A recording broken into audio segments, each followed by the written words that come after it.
ಅದಕ್ಕೆ ಉತ್ತರ ಕರ್ನಾಟಕದ ಕಡೆ ನೀವು ಬಂದರೆ ತುಂಬ ಆಶ್ಚರ್ಯ ಪಡುವಂಥ ತಾಜಾ ಹಾಸ್ಯಗಳನ್ನ ನೀವು ಕಾಣ್ತೀರಿ.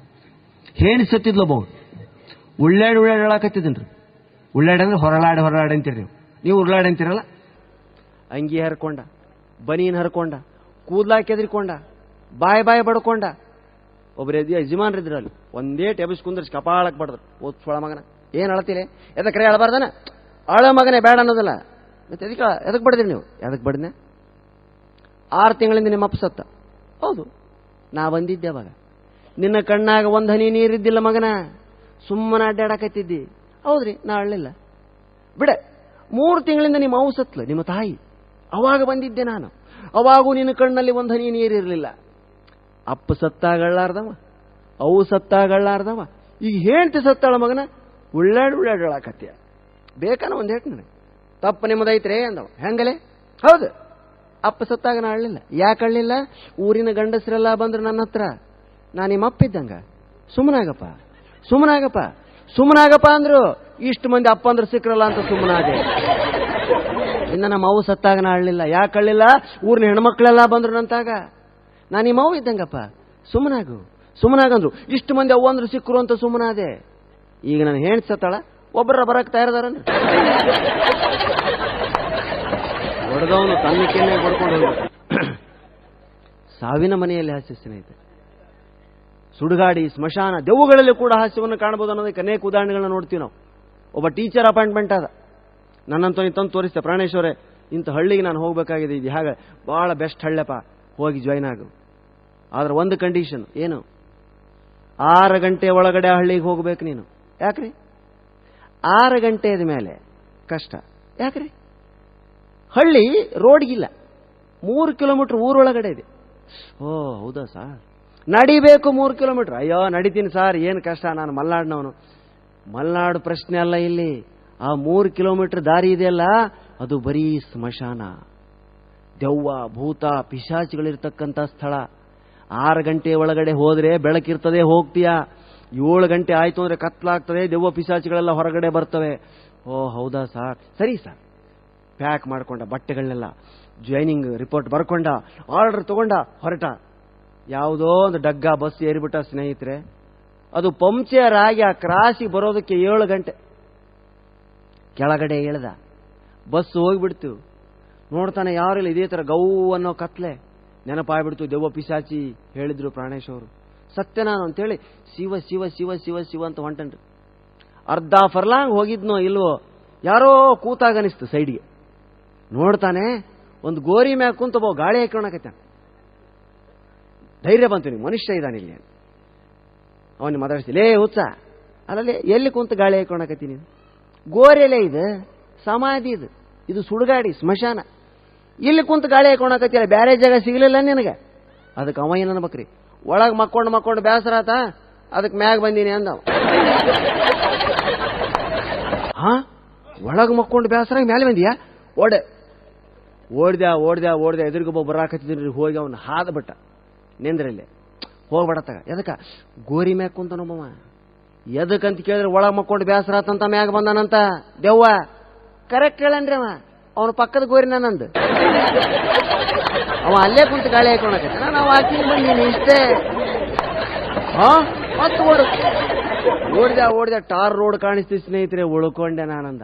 ಅವನು ಸುದೈವಕ್ಕೆ ಟಾರ್ ರೋಡ್ ಮೇಲೆ ಒಂದು ಟಾಟಾ ಸುಮೋ ನಿಧಾನಕ್ಕೆ ಹೋಗ್ತಾ ಇದೆ.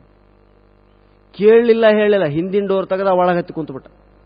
ಖರ್ಚೀಪ್ ತೆಗೆದು ಬೆವರೆಲ್ಲ ಒರೆಸ್ಕೊಂಡು, ಓ ಥ್ಯಾಂಕ್ ಯು ಅಂತ ಡ್ರೈವರ್ನ ಕಡೆ ನೋಡ್ತಾನ್ರಿ. ಎಲ್ಲಿದನ್ ಡ್ರೈವರ್? ಆ ಗಾಡಿಗೆ ಡ್ರೈವರ್ನೇ ಇಲ್ಲ, ತನ್ನಷ್ಟಕ್ಕೆ ತಾನೇ ಹೊಂಟದ್ರಿ. ಹೌ ಮೈ ಗಾಡ್, 2 ದೆವ್ವಗಳನ್ನ ತಪ್ಪಿಸಿಕೊಂಡು ನಾನು ದೆವ್ವದ ಗಾಡಿಯಾಗ ಬಂದು ಕುಂತಿನ. ಇದು ದೆವ್ವದ ಗಾಡಿ. ಹೊರಗಡೆ ಹೋಗ್ಬೇಕಂತಾನೆ ಡೋರ್ ಲಾಕ್ ಆಗಿದೆ, ತೆಗಿಯೋದಕ್ಕೆ ಬರ್ತಾ ಇಲ್ಲ. ಶಿವ ಶಿವ ಶಿವ ಶಿವ ಅಂದ್ಕೊಂತ ಹೊಂಟನ್ರಿ. 5 ಕಿಲೋಮೀಟರ್ ಹೀಗೆ ಹೋದಂತ ಟಾಟಾ ಸುಮೋ ಒಂದು ಪೆಟ್ರೋಲ್ ಬಂಕ್ ಮುಂದೆ ನಿಂತುಕೊಳ್ತು. ಬದುಕಿದೆಯಾ ಬಡಜೀವಿ ಅಂತೇಳಿ ಡೋರ್ನ ಒದ್ದು ಬಿಟ್ರೆ ಡೋರ್ ಮುರ್ಕೊಂಬಿದ್ದು ಬಿಡ್ತೀರಿ. ಓಡೋಗ ಗಿಡದ ಮರಿಗೆ ಅಡಿಕೊಂಡು ನಿಂತ್ಕೊಂಡ್ಬಿಟ್ಟ. ನೋಡೋಣ ಏನಕ್ಕೆ. 10 ನಿಮಿಷ ಆಯ್ತು ಸರ್. ಒಬ್ಬ ಬಂದು ಡ್ರೈವರ್ ಕಡೆ ಡೋರ್ ತೆಗೆಯೋದಕ್ಕೆ ಬಂದ. ನೀವು ಅಲ್ಲಿಂದ ಹೋಗಿದ್ದೆ, ಲೇ ತೆಗಿಬೇಡ ಡೋರ್, ತೆಗಿಬೇಡ. ಎದಕ್ಕಂದವ? ದೆವ್ವ ಆಯ್ತು ಒಳಗ, ಬಾಯಿಲೆ ಅಂದವ. ಬಾಯಿಲೆ ದೆವ್ವ ಐತಲೇ, ತೆಗಿಬೇಡ, ಬಾರೋ ಈ ಗಾಡಿ ನಂದ, ಬಾಯಿಲೆ ಬಂದವ. ಎದಕ್ಕೆ ತೆಗಿಬೇಡಂತಿ? ದೆವ್ವ ಐತಿ ಒಳಗ. ನಿನಗೆ ಹೆಂಗೆ ಗೊತ್ತು? 5 ಕಿಲೋಮೀಟರ್ದಿಂದ ಕುಂತು ಬಂದೀನಿ, ಗಾಡಿ ಹೊಡೆಯವನ ಇಲ್ಲ. ಒಂದೇಟು ಕಪಾಳಕ್ಕೆ ಬಿಟ್ರಿ ನಾವು. ಕೊಲ್ಲಿದಲ್ಲೇ ಉಸ್ಫಳ ಮಗನ ನಾನು. ಎದಕ್ಲೇ ಗಾಡ್ಯಾಗ ಡಿಸೇಲ್ ಆಗೈತಿ ಅಂತೇಳಿ ಹಿಂದಿನಿಂದ ದಬ್ಬಿಕೊಂಬರಾಕತ್ತೀನಿ ನಾನು ಅದನ್ನ. ನೀ ಒಳಗತ್ತಿ ಕುಂತ ಮಾಡ್ಬೇಕಂತ. ಸ್ನೇಹಿತರೆ, ದೆವ್ವ ಭೂತ ಪ್ರೇತ ಅಂತ ನಾವೇನ್ ತಿಳ್ಕೊಳ್ತೀವೋ, ನಾವು ಮನಸ್ಸು ಮಾಡಿದ್ರೆ ಅದರಲ್ಲೆಲ್ಲ ಹಾಸ್ಯವನ್ನು ಹುಡುಕ್ಬೋದು. ಎಲ್ಲಿ ಬೇಕಲ್ಲ ಹಾಸ್ಯವನ್ನು ಹುಡುಕ್ಬೋದು. ಪ್ರಯಾಣಕ್ಕೆ ಹೋಗ್ತೀರಿ, ಪ್ರಯಾಣದಲ್ಲಿ ಹೋಗ್ತೀರಾ ನೀವು, ಪ್ರಯಾಣದಲ್ಲಿ ಅಷ್ಟೇ ನೀವೇನೋ ಓದ್ತಾ ಬರೀತಾ ಅಥವಾ ಮಲಗಿ ನಿದ್ದೆ ಮಾಡೋದಕ್ಕಿಂತ ಅಕ್ಕಪಕ್ಕದವ್ರ ಮಾತುಗಳನ್ನ ಕೇಳಬೇಕು. ಎಷ್ಟು ಸ್ವಾರಸ್ಯವಾಗಿರ್ತದೆ. ನಮ್ಮ ಕಡೆ ಬಹಳ ಚಂದ ರೀ. ನಾ ಬಸ್ಸಲ್ಲಿದ್ದೀನಿ, ಒಂದು ಮುದುಕಿ ಒಬ್ಬ ಅಜ್ಜಿ ₹1 ಕಾಯಿನ್ ಕಳ್ಕೊಂಡ್ಬಿಟ್ಲು. ಚೀಲದಿಂದ ತೆಗೆದ್ಲು, ಅದು ಉರುಳಿ ಉರುಳಿ ಲಾಸ್ಟಿಗೆ ಹೋಗ್ಬಿಡ್ತು. ಆ ಮುದುಕಿ ಅಲ್ಲೇ ಹುಡುಕಾಡಕತ್ತಾಳ. ಅದನ್ನು ಎಲ್ಲೆಲ್ಲೇ ಸಿಗೋಲ್ತದ. ನಾನು ಆ ಮುದುಕಿ ಕಷ್ಟ ನೋಡ್ಲಾರ್ದೆ ಜೇಬಿಂದ ₹1 ತೆಗೆದು, ಅಜ್ಜಿ ಹುಡುಕ್ಬೇಡ ತಗೋ ಇಲ್ಲಿ ₹1 ಅಂತ ಕೊಟ್ಟೆ. ಅದಕ್ಕೆ ಅಜ್ಜಿ ಏನನ್ಬೇಕ್ರಿ, ಅಲ್ಲಪ್ಪ ನಿನಗೆ ಸಿಕ್ಕೈತೆ ಇಟ್ಕೊಂಡು ಸುಮ್ಮನೆ ಕುಂತೀಯಲ್ಲ, ಬೇಕಿತ್ತ ನನಗೆ. ಉಪಕಾರ ಮಾಡೋದಕ್ಕೆ ಹೋದ್ರೆ ಹೆಂಗ್ರಿ? ಬಸ್ಸಿನ ಪಕ್ಕದ ಖರ್ಚೀಫ್ ಹಾಕಿರ್ತಾರೆ. ನಿಮ್ಮ ಕಡೆ ಜನ ಸಿವಿಲೈಸ್ಡ್ ಸುಸಂಸ್ಕೃತರು, ಕೂರೋದಿಲ್ಲ. ನಮ್ಮ ಕಡೆ ಬಿಡಂಗಿಲ್ರಿ. ತೆಗೆ ಖರ್ಚೀಫ, ಸುಮ್ಮನೆ ತೆಗೆ. ಬರ್ತಾನಲೇ, ಬರ್ಲಮ್ಮ ಬಂದಿಂದ ಹೇಳ್ತೀನಿ, ಚಪ್ಪಲಿ ತಗೊಂಡ್ಬಾರ್ದು ಬಸ್. ನನ್ನ ಬಂದ ಮ್ಯಾಗ ಹೇಳ್ತಾನ, ನೀ ಸುಮ್ಮನೆ ತೆಗಿ ಖರ್ಚೀಫ. ಇಲ್ಲೇ ಬಾಗಲ್ದಾಗದನ್ಲೇ, ಅವ ಬರ್ಲಿ ಇಲ್ಲಿಗೆ, ನಿನಗೆ ಯಾಕಾದ್ರೆ ಸುಮ್ಮನೆ ತೆಗಿ. ಕುಂತು ಬಿಡ್ತಾರ್ರಿ. ಅವ ಆರಾಮ್ ಕುಂದಿರ್ಬೇಕಂತ ಖರ್ಚೀಫ್ ಹಾಕಿರ್ತಾನ. ಇವ ಅದು ಗೊತ್ತು ಅವನಿಗೆ, ಇವ್ನು ಬೇಕಂತ ಹಾಕ್ಯಾನ ಖರ್ಚೀಫ್. ಯಾಕಂದ್ರೆ 10 ಕಿಲೋಮೀಟರ್ ಆಗೋರ್ಗು ಯಾರು ಬರಲ್ಲ, ಸುಮ್ಮನೆ ಹಾಕಿರ್ತಾನ. ಇದು ನಮ್ಮವ್ರಿಗೆ ಗೊತ್ತು. ಸುಮ್ಮನೆ ತೆಗಿನಿ, ಅವ ಬಂದಿಂದ ನಾ ಹೇಳ್ತೀನಿ, ನಿನಗೆ ಯಾಕದಲ್ಲ. ಕುಂತು ಬಿಡ್ತಾರೆ. ಇದು ಅಭ್ಯಾಸ ಆಗಿತ್ತು ನಮ್ಮ ಮನೆ ಒಬ್ಬನಿಗೆ. ಮೈಸೂರು ಮಹಾರಾಜ ಅರಮನೆ ನೋಡೋದಕ್ಕೆ ಹೋದ. ಇಡೀ ಅರಮನೆಯನ್ನ ಸುತ್ತ ಹಾಕಿ ನೋಡಿದ. ಕಾಲು ನೋವಾಗದ ಕತ್ತಿದು. ಒಂದು ಹಳೇ ಕಾಲದ ಕುರ್ಚಿ ಕಾಣಿಸ್ತು. ಕುರ್ಚಿ ಮೇಲೆ ಕೂತ. ನಿದ್ದೆ ಬಂದ್ಬಿಡ್ತು.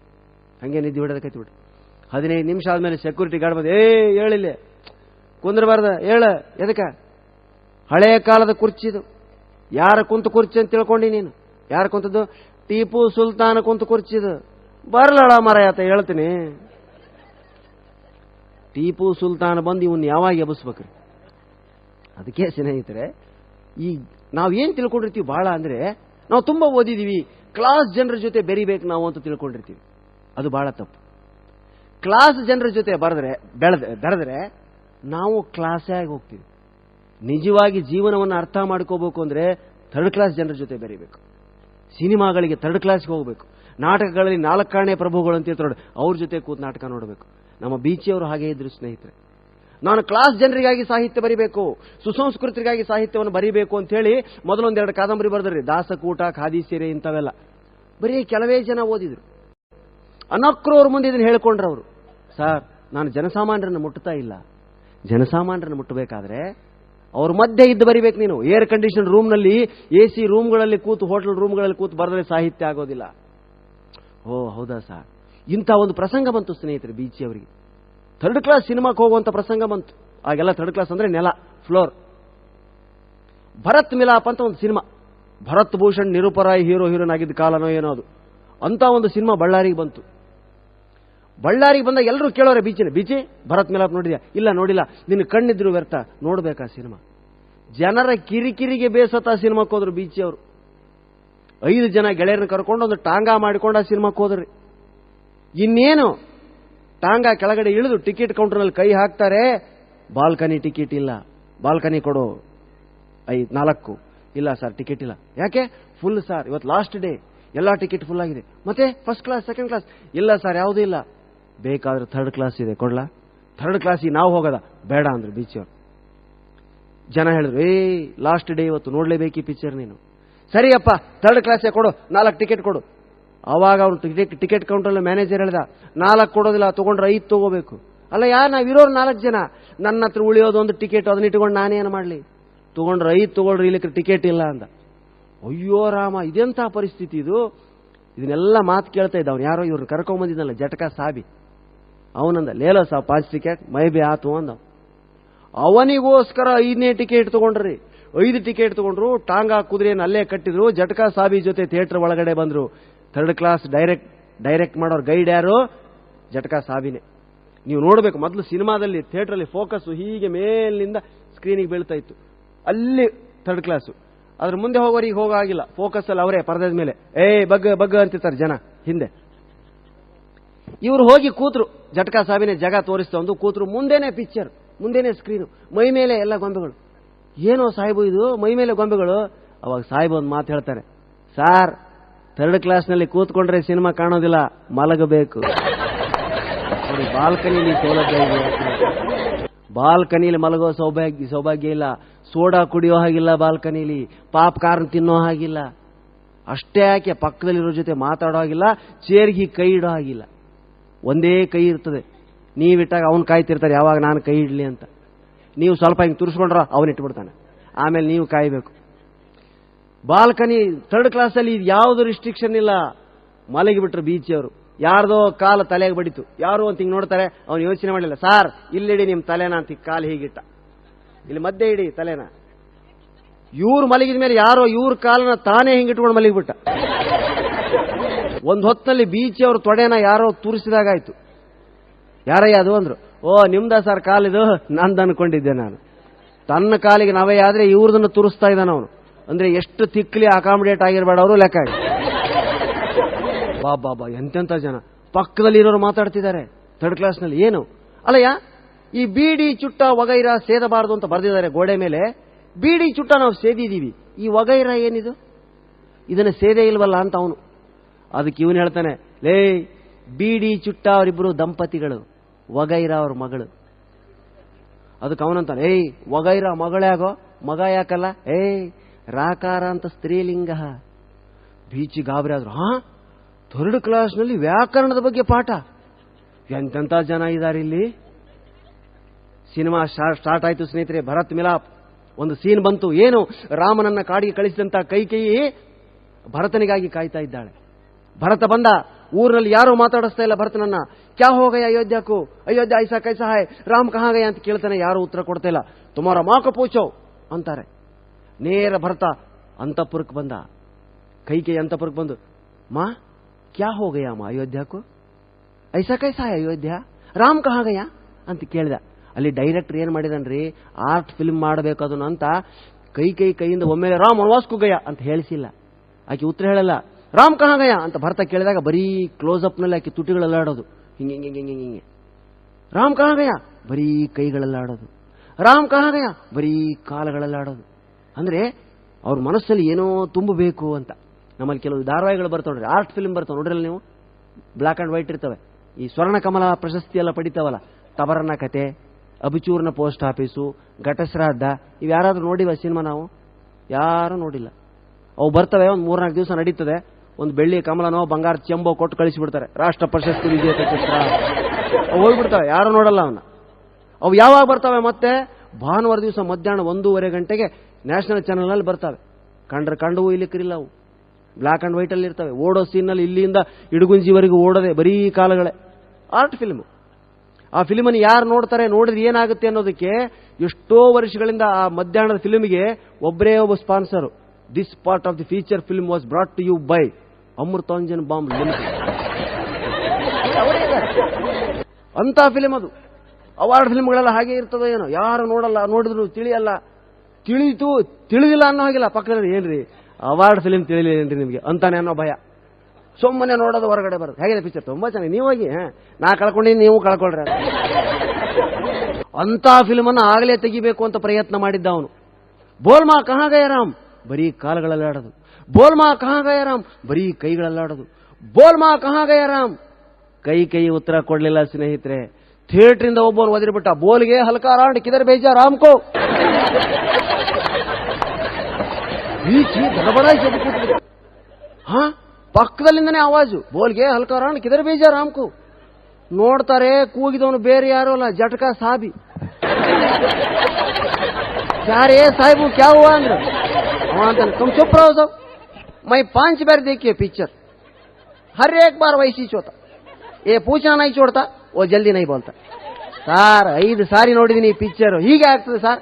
ಇವನು ಕೇಳೋದು ಬಿಡೋದಿಲ್ಲ, ಅವಳು ಹೇಳೋದಿಲ್ಲ. ಆಗ ಬೀಚಿ ಅಂದ್ರು, ಅಬ್ಬಾ ಇಮಾಮ್ ಸಾಬಿಗೂ ಗೋಕುಲಾಷ್ಟಮಿಗೂ ಎಲ್ಲಿ ಸಂಬಂಧನಯ್ಯ? ಎಲ್ಲಿ ಶ್ರೀರಾಮಚಂದ್ರ, ಎಲ್ಲಿ ಜಟ್ಕಾ ಸಾಬಿ? ಎಷ್ಟು ಅವನ ಮೇಲೆ ದ್ವೇಷ ಇವನಿಗೆ. ಭರತನ ಮೇಲೆ ಇವನಿಗೆ ಆಕೆಯ ಮೇಲೆ ಎಷ್ಟು ದ್ವೇಷ, ಇವನನ್ನ ಮುಸ್ಲಿಂ ಅನ್ನೋದಕ್ಕೆ ಸಾಧ್ಯನಾ ನಾವು? ಒಂದು ಬೀಚ್ ಅವರು ದಂಗ ಬಡಿತಾರೆ, ಡಿಸೈಡ್ ಮಾಡ್ತಾರೆ ಅವತ್ತು ನಿಜ ರಸಿಕರು ರಸಜ್ಞರು ಅಂತ ಏನಾದರೂ ಇದ್ರೆ ಅದು ಬಾಲ್ಕನಿಲಲ್ಲ, ಥರ್ಡ್ ಕ್ಲಾಸ್ನಲ್ಲಿ. ಅವತ್ತು ಗೊತ್ತಾಗ್ತದೆ ಬೀಚಿ ಅವರಿಗೆ ಸಾಮಾನ್ಯ ಜನರ ಹೃದಯ ತಟ್ಟಬೇಕು. ನಾವು ಸಾಮಾನ್ಯ ಜನರಲ್ಲಿ ಹಾಸ್ಯ ಸಿಕ್ತಂತೆ. ಇವತ್ತು ನಾನು ನಿಮಗೆ ಅದನ್ನೇ ಹೇಳ್ತಾ ಇದ್ದೀನಿ, ನಾವು ಹಾಸ್ಯವನ್ನು ಬಯಸಿದ್ರೆ ಸಾಮಾನ್ಯ ಜನರ ಜೊತೆ ಮಾತಾಡಿ ನೋಡಿ, ತುಂಬಾ ಹಾಸ್ಯ ಸಿಗ್ತದೆ. ನಮ್ಮ ಮಾತುಗಳನ್ನೇ ಗಮನಿಸಿ ನೋಡಿ. ಕೃಷ್ಣೇಗೌಡರು ಹೇಳ್ತಿರ್ತಾರೆ ಯಾವಾಗಲೂ, ನಾವು ಯಾವಾಗಲೂ ಮಾತಾಡ್ತಿರ್ಬೇಕಾದ್ರೆ ಒಂದು ಕೆಲಸ ಮಾಡಿ ಅಂತೀವಿ. ನಮ್ಮ ದೀಪಕ್ ಪ್ರಭು ಭಾಳ ಅದು 2 ತಿಂಗಳಿಂದ ಫೋನ್ ಮಾಡ್ತಾರೆ ನನಗೆ. ಏನೋ ದೀಪಕ್ ಪ್ರಭು ಅವರೇ ಅಂತ ಕೇಳ್ತೀನಿ. ಸರ್ ಒಂದು ಕೆಲಸ ಮಾಡಿ. ಏನು ಮಾಡ್ಬೇಕೋ ಏನೋ ನಾನು, ಮೊದಲೊಂದು ಕೆಲಸ ಮಾಡಿ ಅಂತಾರೆ. ನಿನ್ನೆ ಅಂತೂ ಪಾಪ ಅರ್ಧ ಗಂಟೆ ಒಂದು ಸಾರಿ ಫೋನ್, ಸಾರ್ ಎಲ್ಲಿದ್ದೀರಾ? ಸಾರ್ ಇದು ಯಾವುದೋ ಸಾಗರ ಅಂತೆ, ಇಲ್ಲಿ ಇಳಿದಿದ್ದೀನಿ, ಇಲ್ಲಿಂದ 1:15 ಅಂತೆ ಬಸ್ಸು. ಒಂದು ಕೆಲಸ ಮಾಡಿ, ಅದೇ ಬಸ್ಸಿಗೆ ಕಾಯ್ಬೇಡಿ, ಭಟ್ಕಳದ ಯಾವ್ದಾದ್ರು ಸಿಕ್ಕಲ್ಲಿ ಇಳ್ಕೊಂಬಿಡಿ, ಭಟ್ಕಳದಲ್ಲಿ ಒಂದು ಕೆಲಸ ಮಾಡಿ, ಅಲ್ಲಿಂದ ಅರ್ಧ ಗಂಟೆ ಬರೀ ಒಂದು ಕೆಲಸ ಮಾಡು. ಸಾರ್ ಇಲ್ಲಿ ಯಾವ್ದೋ ಕವಲಕ್ಕಿ ಅಂತ ಊರಿ ಬಂದ್ರೆ, ಕವಲಕ್ಕಿ ಬಂದ್ರೆ ವೆರಿ ಗುಡ್, ಒಂದು ಕೆಲಸ ಮಾಡಿ. ಅಲ್ಲಿ ಇಳಿದು ಏನ್ ಕೆಲಸ ಮಾಡ್ಬೇಕು ನಾನು? ಮತ್ತೆ ಸಾರ್ ಇಲ್ಲಿಗೆ ಬಂದೆ, ಬಸ್ ಸ್ಟ್ಯಾಂಡಿಗೆ ಬಂದ್ರೆ ಒಂದು ಕೆಲಸ ಮಾಡಿ. ಬಸ್ ಸ್ಟ್ಯಾಂಡಿಗೆ ಬಂದ್ರೆ ಒಂದು ಕೆಲಸ ಮಾಡೋದ್ರೆ ಎಲ್ಲಿಗೆ ಹೋಯ್ತು ಅರ್ಥ ಮಾತಿಂದು. ಬಸ್ ಸ್ಟ್ಯಾಂಡ್ ಪಕ್ಕದಲ್ಲೇ ಸನ್ಮಾನ್ ಲಾಡ್ಜ್ ಇದೆ, ಒಂದು ಕೆಲಸ ಮಾಡಿ. 119 ನಿಮ್ಮ ರೂಮ್ ನಂಬರು. ನಿಮ್ಮ ಹೆಂಡತಿ ಮಕ್ಕಳನ್ನ ಗೋಕರ್ಣಕ್ಕೆ ಹೋಗಿದ್ರೆ ನೀವು ಒಂದು ಕೆಲಸ ಮಾಡಿ. ನನ್ನ ಹೆಂಡತಿ ಮಕ್ಕಳನ್ನ ಗೋಕರ್ಣಕ್ಕೆ ಕಳಿಸಿ ನಾನು ಏನ್ ಕೆಲಸ ಮಾಡೋದು ಸ್ವಾಮಿ ರೂಮಲ್ಲಿ? ಮಾತಿಗೊಮ್ಮೆ ಒಂದು ಕೆಲಸ ಮಾಡಿ. ಯಾರನ್ನೇ ಕೇಳಿ ನೀವು, ಸರ್ ಬಸ್ ಸ್ಟ್ಯಾಂಡಾ ನೇರ ಹೋಗಿ ಲೆಫ್ಟ್ ಟರ್ನ್ ಆಗಿ ಒಂದು ಕೆಲಸ ಮಾಡಿ. ಸರ್ ನಮ್ಮ ಮಗಳದು ಮದುವೆ ಫಿಕ್ಸ್ ಆಯ್ತು. ಮಗಳ ಮದುವೆ ಫಿಕ್ಸ್ ಆಯ್ತಾ? Very good. ತುಂಬಾ ದಿವಸದಿಂದ ನೀವು ಹೊರ ಹುಡುಕ್ತಾ ಇದ್ರಿ, ಒಂದು ಕೆಲಸ ಮಾಡಿ. ಸರ್ ನಾಳೆಗೆ ನಾನು ಮಂಗಳೂರಿಗೆ ಹೋಗ್ಬೇಕು ಅಂತ ಮಾಡಿದ್ದೀನಿ. ಮಂಗಳೂರಿಗೆ ಹೋಗ್ತಾ ಇದ್ದೀರಾ? ಹೌದಾ? ಏನ್ ಮಾಡ್ಬೇಕು ಗೊತ್ತಿಲ್ಲ, ಬರೀ ಒಂದು ಕೆಲಸ ಮಾಡಿ. ಎಲ್ಲರೂ ಕೇಳಿ, ಯಾರನ್ನ ಕೇಳಿ, ಒಂದು ಕೆಲಸ ಮಾಡಿ ಅಂತ. ಇನ್ನು ಕೆಲವರು ಮಾತಿಗೊಮ್ಮೆ ಲೆಕ್ಕ ಹಾಕಿ ಅಂತ ಏನೇ ಕೇಳೋರು ಲೆಕ್ಕ ಹಾಕಿ. ಈಗ ನೋಡಿ, ಈ ಕಾರ್ಯಕ್ರಮ ಇವತ್ತು ಹೊಳೆ ದಂಡೆ ಮೇಲೆ ನಡೀತಿದೆ. ಜನ ಟಿಕೆಟ್ ತಗೊಂಡು ನಗೋದಕ್ಕೆ ಬಂದಿದ್ದಾರೆ ಅಂದ್ರೆ ಲೆಕ್ಕ ಹಾಕಿ. ಅಲ್ಲ, ಯಾವಾಗಲೂ ಟಿವಿ ಮುಂದೆ ಕೂಡೋ ಹೆಣ್ಮಕ್ಳು ಇವತ್ತು ಟಿವಿಗಳನ್ನ ಆಫ್ ಮಾಡಿ ಬಂದು ಈ ನಗೆ ಹಬ್ಬದಲ್ಲಿ ನಗೆ ಅಲೆಗಳ ಜೊತೆ ಹೋರಾಡಬೇಕು, ತೇಲಾಡಬೇಕು ಅಂತ ಕೂತಿದ್ದಾರೆ ಅಂದ್ರೆ ಲೆಕ್ಕ ಹಾಕಿ. ಅಲ್ಲ, 2 ತಿಂಗಳಿಂದ ಪ್ರಾಣೇಶ್ ಅವ್ರ ಜೊತೆ ನಾನು ಕಾಂಟ್ಯಾಕ್ಟ್ ಮಾಡಿ ಇವತ್ತು ಮಂಗಳೂರಿನಿಂದ ಇವರೆಲ್ಲ ವಿಡಿಯೋಗ್ರಾಫರ್ನ ಕರೆಸಿ ಇದನ್ನ ಶೂಟ್ ಮಾಡಿಸ್ತಾ ಇದ್ದೀನಿ ಅಂದ್ರೆ ಅವ್ರ ಮಾತಿನ ಬಗ್ಗೆ ನನಗೆ ಎಷ್ಟು ವಿಶ್ವಾಸ ಇರಬೇಡ, ನನ್ನ ಬಗ್ಗೆ ಅವ್ರಿಗೆ ಎಷ್ಟು ಗೌರವ ಇರಬೇಡ. ಲೆಕ್ಕ ಹಾಕಿ.